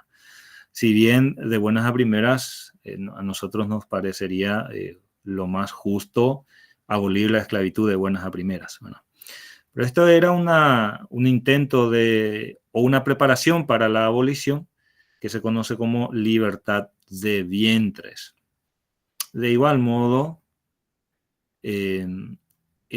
esta mayoría de edad de estos esclavos se alcanzó en plena guerra de la Triple Alianza. Entonces, básicamente fue nada, ¿verdad? En cuanto a la política exterior, una obra muy importante es que este consulado convocó a un congreso extraordinario. No se trata del sexto Congreso Nacional, es un congreso extraordinario que se reunió el 25 de noviembre de 1842. El 25 de noviembre de 1842, Paraguay ratificó su independencia nacional a través del Acta de Independencia, Acta Solemne de Independencia. Y esta declaración fue comunicada a los países vecinos. 25 de noviembre de 1842 es el día en el que Paraguay ratifica su independencia a través de un acta. De hecho, fue el acta oficial de nuestra independencia. Pero en este documento ellos hacen referencia, sin lugar a dudas, a los hechos de mayo de 1811. Nada más venían a ratificar lo que Paraguay ya era desde 1811. No es que desde ahí recién estamos siendo independientes, sino que ellos ratifican allí la independencia, aseguran, reafirman la independencia en nuestro país. Bueno, el sexto Congreso Nacional se reúne el 13 de marzo de 1844 con la presencia de 300 diputados, representantes de las diversas villas, localidades. Y este sexto Congreso Nacional resolvió nombrar a don Carlos Antonio López como presidente de la República por un periodo de 10 años, convirtiéndose así Carlos Antonio López como el primer presidente del Paraguay. Otras medidas tomadas por este Congreso fue la sanción de la Ley de Administración Política de la República del Paraguay, que puede considerarse en cierto sentido la primera constitución del país, si bien es cierto no se trataba de una constitución propiamente dicha, pero era el documento que organizaba la administración política del Paraguay. Así también resolvió el envío de 6 jóvenes becados a Europa. Don Carlos Antonio López gobernó en 3 periodos consecutivos. Primero de 1844 a 1854. Luego del 54 al 57, puesto que el Congreso lo eligió a pedido suyo solamente por 3 años más porque no se encontraba bien de salud. En 1857 se cumplieron los 3 años y el Congreso lo nombró nuevamente por 10 años, pero solamente pudo gobernar 5, ya que se produjo su fallecimiento en 1862. Entonces estamos hablando, en este caso, del 44 al 64 serían 20 años, 18 años de gobierno de Carlos Antonio López como presidente de nuestro país, ¿verdad? Si le sumamos el consulado, tenemos pues 21 años en el poder. Los 3 gobernantes que estuvieron más tiempo al frente del Ejecutivo paraguayo fueron Stroessner con casi 35, el doctor Francia con 26 y Carlos Antonio López con 18 años como presidente y 3 años como cónsul. Bueno, aquí no me voy a detener demasiado porque después ustedes tienen un texto donde podrán encontrar. Pero vale decir que durante el gobierno de Carlos Antonio López se hizo una infinidad de obras políticas, económicas, sociales, materiales, que voy a decir rápidamente nada más para hacernos una idea. Bueno, apareció la Ley de Administración Política de la República del Paraguay, que es justamente una obra suya, de su redacción.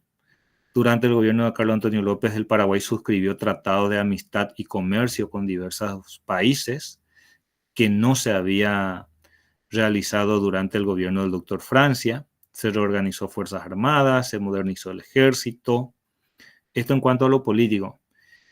Voy a decir rápidamente algunas de las obras económicas sociales, como por ejemplo repartir tierras, herramientas de labranza indígena, agricultores pobres, fomento de agricultura y ganadería, creación de la fundición de hierro de Uicuí, construcción del arsenal astillero de Asunción, fundación en el Chaco de colonias agrícolas, creación de obraje de madera, fábricas de loza. También podemos hablar de apertura de numerosos caminos, contratación de ingenieros ingleses, creación de flota mercante del Estado, con la adquisición de embarcaciones, construcción de otras, construcción de desagües, aguadas, introducción del ferrocarril del Paraguay, líneas telegráficas, construcción de numerosos edificios con estilos arquitectónicos modernos, etc. O sea que hay una infinidad de obras. También en lo cultural, fomento de la enseñanza elemental, reapertura del Colegio San Carlos. También otorgó alojamiento, alimentación, ropa, útiles a niños pobres, envío de 16 becados a Europa, contratación de profesores extranjeros como Ildefonso Bermejo, español, Pedro Dupuy, francés, Ravisa, italiano. Fundó la primera escuela de Derecho, primera imprenta del país, fundó periódicos, siendo El Paraguayo Independiente el primer periódico nacional. Creó instituciones de educación superior, como una escuela normal, de matemáticas, de latinidad, entre otros. O sea que una infinidad de obras que podemos largamente hablar sobre cada una de ellas. Don Carlos Antonio López gobernó hasta el día de su muerte, el 10 de septiembre de 1862, fecha en que asume también como presidente provisorio su hijo Francisco Solano López, que había sido designado por el propio presidente como un sucesor suyo, no en un sentido monárquico, entiéndase, pero sí Francisco Solano López, ministro de Guerra y Marina, colaborador cercano de Carlos Antonio López, es el que asume el cargo desde ese mismo día, con la condición de convocar a un Congreso Nacional. Y este Congreso Nacional se convoca el 16 de octubre de 1862 y lo nombra Francisco Solano López como presidente por 10 años. Pero de López aquí prácticamente no hablaremos. Fueron 2 años en donde Francisco Solano López siguió con la obra de su padre y lamentablemente desde 1864, más específicamente desde finales de 1864, ya tenemos la guerra contra la Triple Alianza, que terminó destruyendo todo lo que acabamos de señalar. Esta es la parte triste de toda esta historia independiente de nuestro país. Todo lo que hemos señalado, todo ese proceso de crecimiento, de madurez del Estado paraguayo con la guerra de la Triple Alianza, todo eso queda a cero. Bueno, yo solamente quiero presentarles las llamadas causas y las llamadas consecuencias de la guerra contra la Triple Alianza en el texto que le asigné, un texto corto. No se asusten, dice 5 bibliografías ahí, pero en realidad algunas son cortitas. Hablamos de la guerra contra la Triple Alianza para hacer referencia entonces de un conflicto bélico internacional en donde Paraguay se enfrentó a una alianza integrada por Brasil, Argentina y Uruguay. Al comienzo la guerra fue solamente con el Brasil, luego se sumó Argentina y algo más tarde Uruguay. Desde el 1 de mayo de 1865, con la firma del Tratado Secreto de la Triple Alianza, Paraguay entra oficialmente en guerra contra estos 3 países. La guerra se desarrolló desde finales de 1864 hasta marzo de 1870. En cuanto a sus causas, podemos señalar falta de definición de límites, pretensiones territoriales de Argentina y Brasil. Si bien no fue la causa principal, fue una de las causas. La crisis política uruguaya, a raíz de una guerra civil entre colorados y blancos, donde el Paraguay se involucró en términos de brindar una ayuda diplomática al gobierno blanco de Bernardo Berro. Pero por sobre todas las cosas, lo que genera la intervención de nuestro país y la ruptura de las relaciones diplomáticas con el Brasil fue la invasión brasileña al Uruguay en septiembre de 1864 y la ruptura de las relaciones que se produjo en noviembre de 1864 con el apresamiento del buque Marqués de Olinda por parte del gobierno paraguayo en el río Paraguay. Y algo más tarde, en marzo de 1865, a raíz de que el gobierno argentino no le permitió el paso de las tropas paraguayas por Corrientes, se produce también la ruptura de las relaciones entre Paraguay y Argentina. Una opinión personal, yo creo que, si bien es cierto, todas estas causas se relacionan entre sí y es muy difícil determinar cuál tuvo mayor relevancia, yo opino que esa intervención paraguaya ante la invasión brasileña en el Uruguay fue lo que, claro está, ¿verdad?, hizo que Paraguay se viera obligado a declararle la guerra al Brasil, pensando probablemente que solamente Brasil se iba a involucrar, que no era evidentemente una enemiga pequeña, pero bueno. Vale decir también que, y esta es una opinión personal, creo que Francisco Solano López tomó también ciertas medidas muy, muy radicales, muy drásticas, de una forma muy rápida, en el sentido de que a finales de 1864 ya estás en guerra con el Brasil y en marzo de 1865 ya está en guerra en Argentina.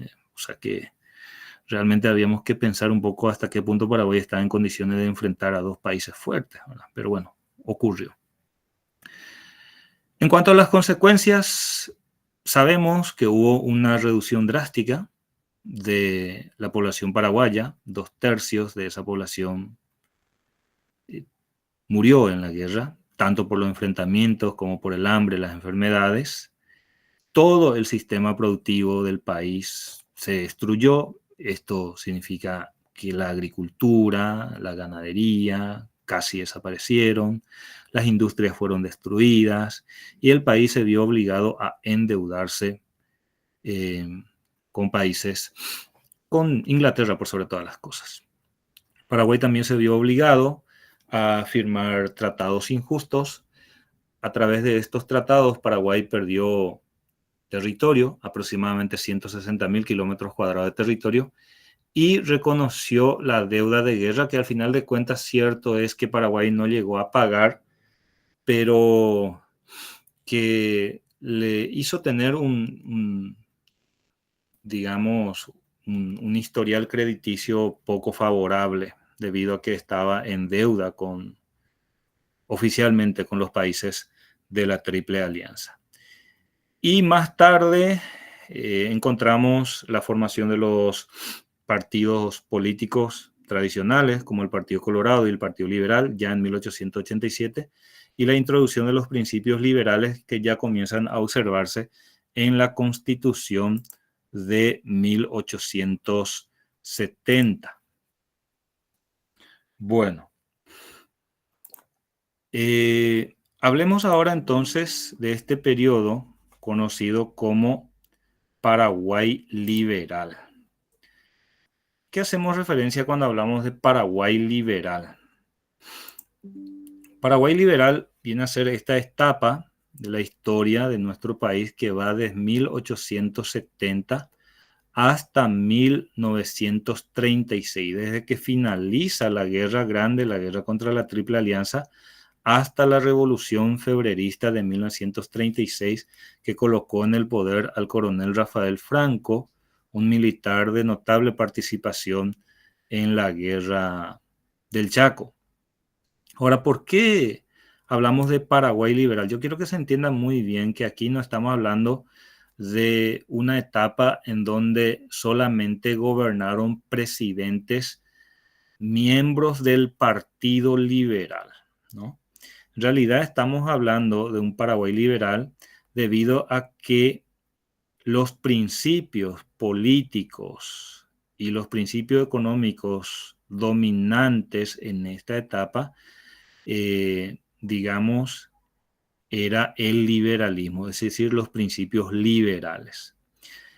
Dentro de esta era liberal podemos encontrar 3 periodos a su vez. Primero hay un periodo de 10 años que va entre 1870 y 1880 y se conoce como periodo de la reconstrucción nacional.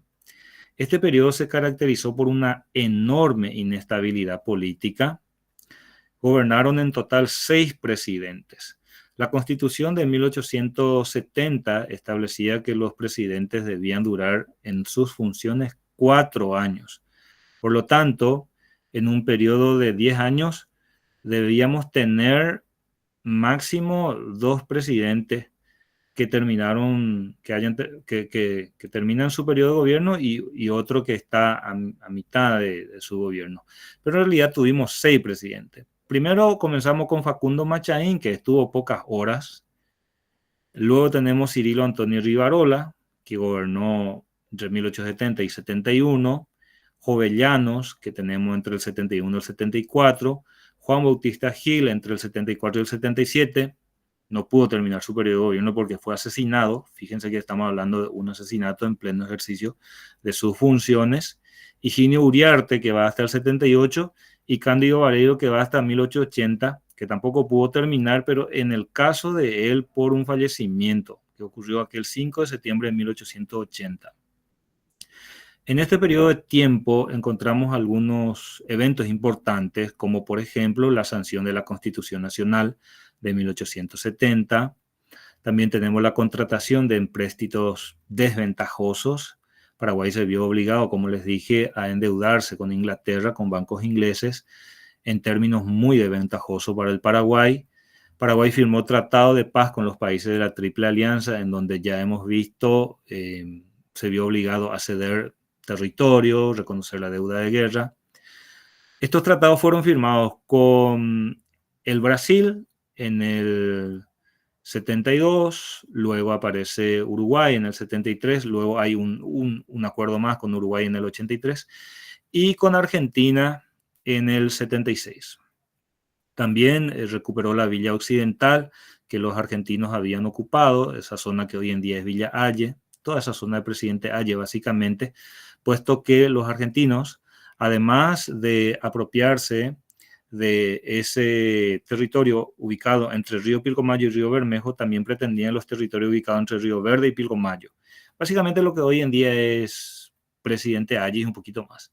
Pero el presidente norteamericano Rutherford Hayes falló a favor de Paraguay y reconoció que Paraguay era legítimo propietario de ese territorio y por eso se produce la recuperación de esa zona. También es una etapa donde comienzan a llegar los inmigrantes a nuestro país. Bueno, entonces, la era liberal podemos dividir en tres periodos. El periodo de la reconstrucción nacional y el periodo de la hegemonía colorada es el segundo periodo. Este va hasta desde 1880 hasta 1904. Se inicia con el golpe de Estado de Bernardino Caballero.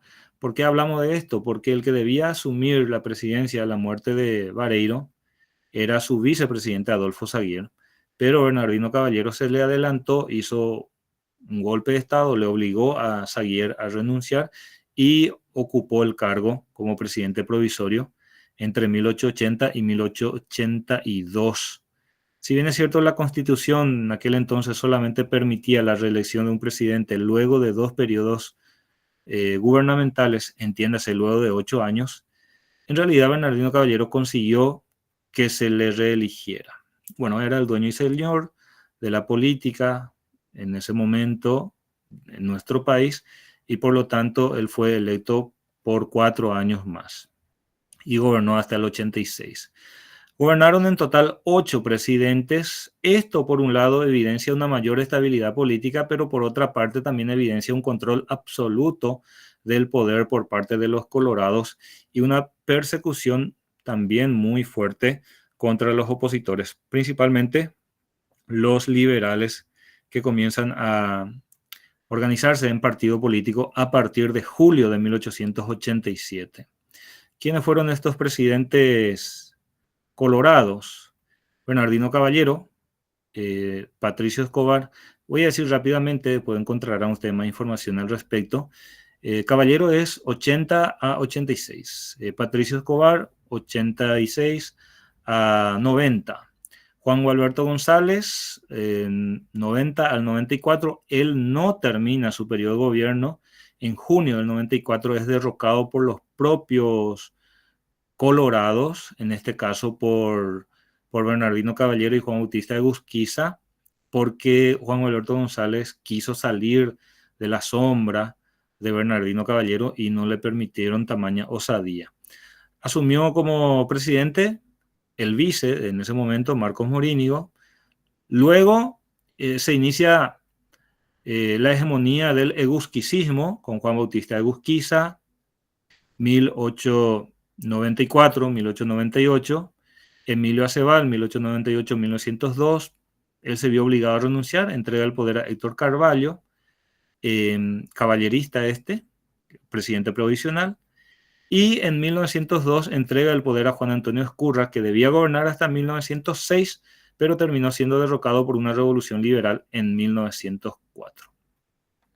En líneas generales encontramos varias obras en este periodo, como por ejemplo creación de centros educativos importantes como la Escuela de Derecho, la Universidad Nacional, el Instituto Paraguayo, escuelas normales de formación de maestros, también en el fomento de la inmigración, la fundación de colonias, San Bernardino, Villa Florida aparecen en esta etapa, el remate de las tierras públicas de consecuencias drásticas para los campesinos del país, también la aparición de los partidos políticos en 1887, entre otros. En la bibliografía que yo les facilito van a poder encontrar las obras de cada presidente. El último periodo dentro de la llamada era liberal, justamente la llamada hegemonía liberal.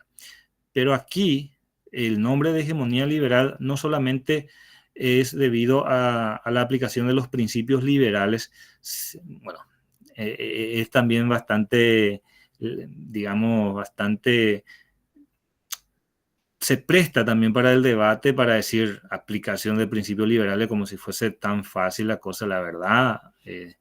En teoría, se aplicaban principios liberales en la política, pero en realidad encontramos casos de arbitrariedad, de abuso, de tiranía, de ejemplo, tiranía en todo este periodo que vamos señalando, ¿verdad?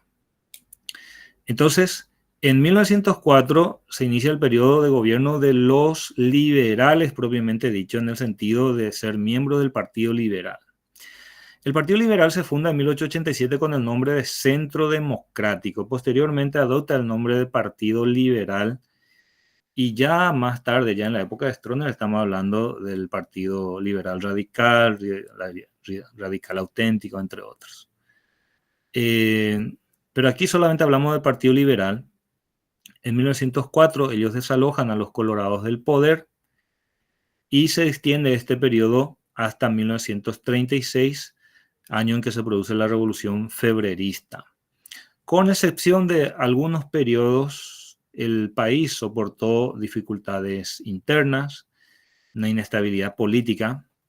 Hay como 20 cambios de presidente en este periodo de tiempo.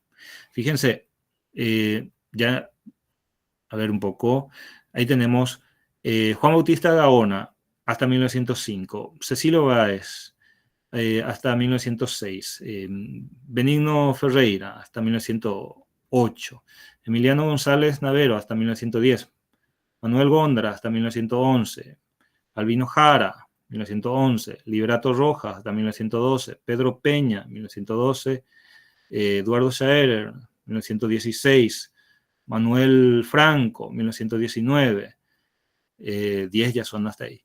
Luego tenemos Montero, 1920, Gondra otra vez hasta el 21, Eusebio Ayala hasta el 23, Eligio Ayala hasta el 24, Luis Riar hasta el 24, Eligio Ayala otra vez hasta el 28. Después tenemos Ullari hasta el 32, por poco tiempo otra vez González Navero, Eusebio Ayala, 19 conté así a grandes rasgos. O sea que hubo realmente una enorme inestabilidad política. Hubo revoluciones, como por ejemplo la revolución de 1908, la revolución de 1911, guerras civiles como la de 1912, la de 1922-23. También hubo problemas externos debido a las pretensiones de Bolivia sobre territorio chaqueño. Pero también fue una época de notables avances en términos de educación, fortalecimiento de organización obrera, mayor participación femenina, principalmente en el mundo de la educación, y también un florecimiento de las artes. Algunas de las obras que aparecen en este periodo, tenemos la creación de varias escuelas normales de formación de maestros, significa esto, rurales, la instauración del voto secreto, la colonización del Chaco, la creación de nuevas facultades, firma de tratados con Bolivia y Brasil, entre otros. En el material que les asigno van a encontrar también las obras de cada uno de los presidentes. Llegamos al último punto, denominado el Paraguay contemporáneo. Y aquí solamente ya vamos a señalar de una forma rápida. Esto ya no se aborda en la guía de actividades. Y por sobre todas las cosas es una invitación para un posterior estudio, para un posterior análisis, indagación sobre estos puntos.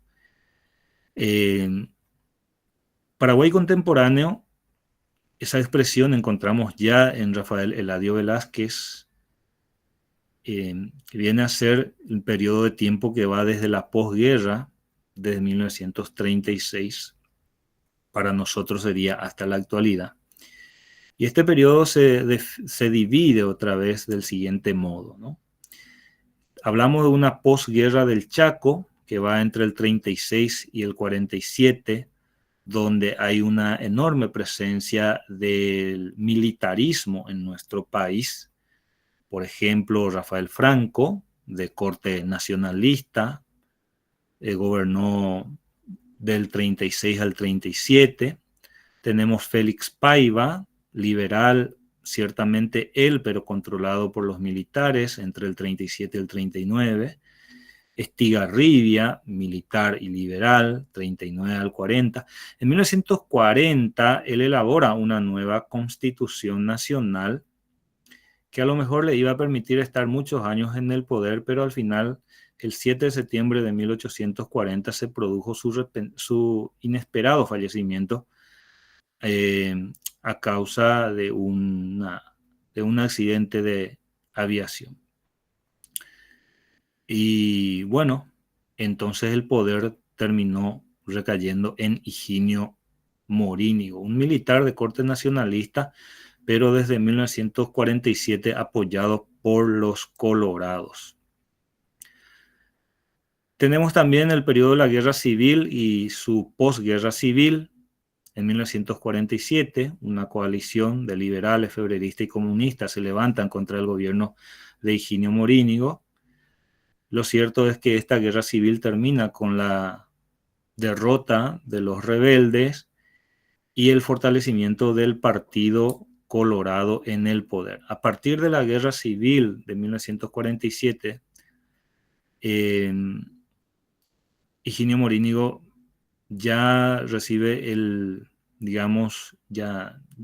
Partido Colorado, digo mejor, ya ejerce un control absoluto sobre el gobierno de Higinio Morínigo, debido a que el Partido Colorado, incluyendo inclusive entonces a civiles colorados, los llamados Punandí, fueron los defensores del gobierno de Morínigo, además de las Fuerzas Armadas propiamente dichas también.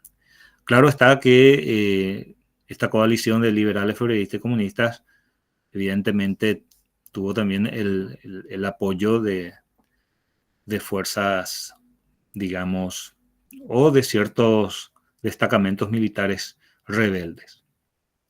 Morínigo gobernó hasta 1948. A partir de ahí se dio un inicio de una anarquía política hasta el 49. Hay una serie de presidentes, 5 presidentes en este periodo de tiempo. Y esto se subsana parcialmente con el gobierno de Federico Chávez hasta el 54. Y en el 54 se inicia la dictadura de Stroessner, que por obvias razones Rafael Eladio Velázquez llamaba nuestro tiempo, ¿verdad? No, las condiciones no estaban dadas para definir libremente ni abiertamente a un gobierno como dictadura. Si bien es cierto, en su libro se puede observar que él estaba plenamente convencido de que eso ya era así. Sin entrar en demasiados detalles, podemos decir que esta larga dictadura o tiranía de Stroessner se caracterizó por una concentración de poder en el Ejecutivo, como toda dictadura, como toda tiranía. También encontramos persecución a opositores, implementación de mecanismos de represión contra los mismos, tortura, detenciones arbitrarias, exilio, desapariciones, etc. Stroessner desde un primer momento gozó también del apoyo de los Estados Unidos. Esto le permitió llevar adelante ciertas obras. Este apoyo de los Estados Unidos también lo obligó a él a insistir en implementar una democracia de fachada, en el sentido de que cada tanto se realizaban ciertas elecciones donde Stroessner ganaba por una abrumadora mayoría. En el 54 él asume como presidente luego del golpe de Estado de mayo del 54, en julio se realizan las elecciones y en agosto asume Pero allí, en las elecciones de julio de 1954, no hubo otro candidato más que Stroessner. Y lo mismo ocurrió en el 57. Después sí ya tuvo candidatos títeres del Partido Liberal, pero estos candidatos siempre perdían, pero por goleada, como se dice. En lo económico se observó también cambios importantes ya en la década de los 70 a 80, esto debido a los altos precios internacionales de soja y algodón y también la construcción de represas. Esta es la etapa de mayor florecimiento económico de su gobierno, los años 70 al 80. Sin embargo, también fue un periodo de terribles represiones, principalmente contra las ligas agrarias campesinas. La dictadura de Stroessner cae en 1989 a raíz de diversos factores, entre los que podemos encontrar una crisis económica en los años 80, una devaluación importantísima del guaraní, deterioro de las relaciones con Estados Unidos, aislamiento del país respecto al resto del continente, que ya habían entrado en la transición a la democracia. Chile únicamente era el país que estaba todavía en una dicta blanda de Pinochet, ya en su última etapa. La división del Partido Colorado en militantes y tradicionalistas, ambos ciertamente estronistas, pero con proyectos distintos, el aumento del descontento social que siempre existió y el malestar dentro de las Fuerzas Armadas o la división dentro de las mismas. Todo esto lleva entonces al golpe de Estado de Andrés Rodríguez el 2 y el 3 de febrero de 1989. Y ahí tenemos el último periodo de este Paraguay contemporáneo, que sería los tiempos en democracia, desde 1989. Claro está que la calidad de la democracia es discutible también en ese sentido, pero podemos decir que este es un periodo que merece un análisis particular, claro está. Hay importantes cambios políticos, tenemos una nueva constitución desde 1992, hay cambios económicos, educativos, reformas, hay cambios sociales, una lucha para la reducción de la pobreza, por ejemplo. Y en lo político se observa una hegemonía del Partido Colorado. Y esto es lo que de repente nos lleva a pensar, ¿verdad? También la cuestión del alcance de la democracia en nuestro país. Gobernaron hasta el momento los siguientes mandatarios. Desde el 89 al 2008 tenemos un periodo dominado por los colorados. Andrés Rodríguez, 89 al 93, Guasmosi, 93-98, Cuba Grau, 98-99, Maki, 99 al 2003 y Frutos, 2003-2008. Ahí tenemos un breve periodo de alianza que se resquebraja a partir del año 2012, al mando de Fernando Lugo, 2008 al 2012, y Federico Franco, que termina el periodo no concluido por Lugo. Y a partir de allí tenemos nuevamente ya una hegemonía colorada de 3 presidentes: Cartes hasta el 2018, Aldo Benítez hasta el 23 y Santiago Peña desde el año pasado. Bueno, esto en resumidas cuentas, ¿verdad? Cada uno de estos puntos, claro, merece un análisis que ya le corresponde en este momento a la crónica histórica o de repente a la política, a la sociología, analizar estas cuestiones. Y bueno, y hasta aquí nosotros llegamos, estimados estudiantes.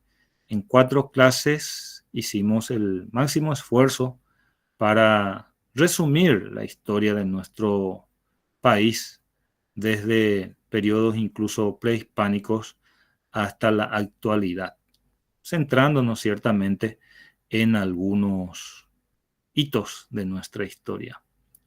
De mi parte, les agradezco muchísimo por haber estado siempre. La semana pasada no pude estar por una cuestión de viaje que ya había programado con varios meses de antelación. Pero sí les preparé todo lo necesario para poder abordar la clase 3. Y aquí vamos terminando entonces. Como les decía, les agradezco muchísimo su participación, a las 30 personas más o menos que siempre estuvieron presentes, deseándole muchos éxitos. en las últimas tareas que faltan entregar. Y bueno, mi deseo es que podamos seguir viéndonos posteriormente en otros módulos, ya dentro de la carrera de filosofía. Probablemente, seguramente no de los que están participando acá, ¿verdad? Pero probablemente algunos